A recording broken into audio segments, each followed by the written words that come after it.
بسم الله الرحمن الرحيم فاسألوا أهل الذكر إن كنتم لا تعلمون আসসালামু আলাইকুম ওয়া রাহমাতুল্লাহি ওয়া বারাকাতুহু। আমাদের দিনী ভাই শাওন তিনি জানতে চেয়েছেন যে কোনো এক আলেম, দিনী আলেম, তার আর্থিক সীমাবদ্ধতার কারণে তিনি মোবাইল কিনতে পারেন না।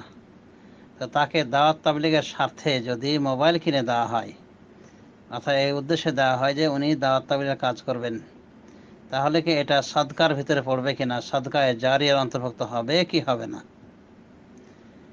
হ্যাঁ, অবশ্যই এটা সাদকায়ে জারিয়ার অন্তর্ভুক্ত হবে যদি এটার সদ্ব্যবহার করা হয়। আর আলেম হিসেবে তো এটাই আমরা ধারণা করব, সদ্ব্যবহার করবেন।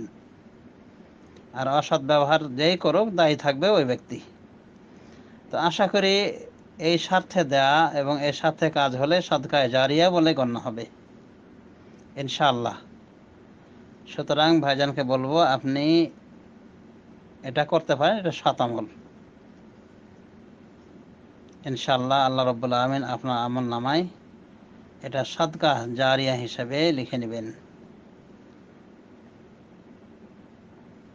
আর সাদকা জারিয়ার ফজিলত আমরা জানতেই পেরেছি,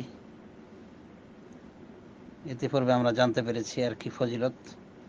রাসূলুল্লাহ সাল্লাল্লাহু আলাইহি ওয়াসাল্লাম বলেছেন, ইযা মাতাল ইনসানু ইনকাতা আনহু আমালুহু ইল্লা মিন সালাসিন সাদাকাতিন জারিয়াতিন আও ইলমিন ইনতাফা বিহি আও ওয়ালাদিন সালিহিন ইয়াদউ লাহু।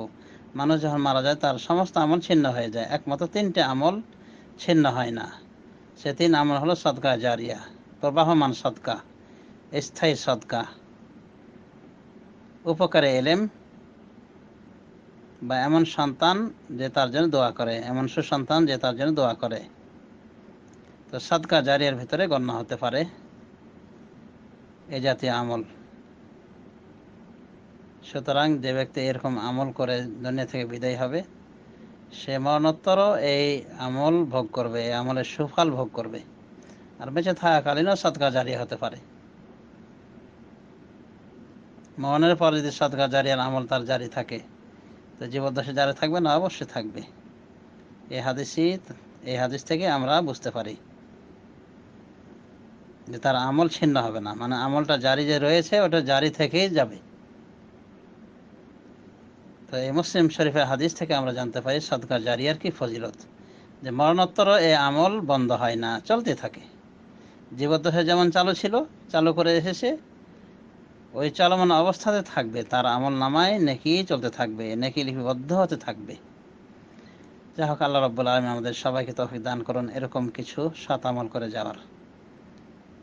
আমিন। সাল্লাল্লাহু আলা নবিয়িনা মুহাম্মদ ওয়া আলা আলিহি ওয়া সাহবিহি আজমাইন।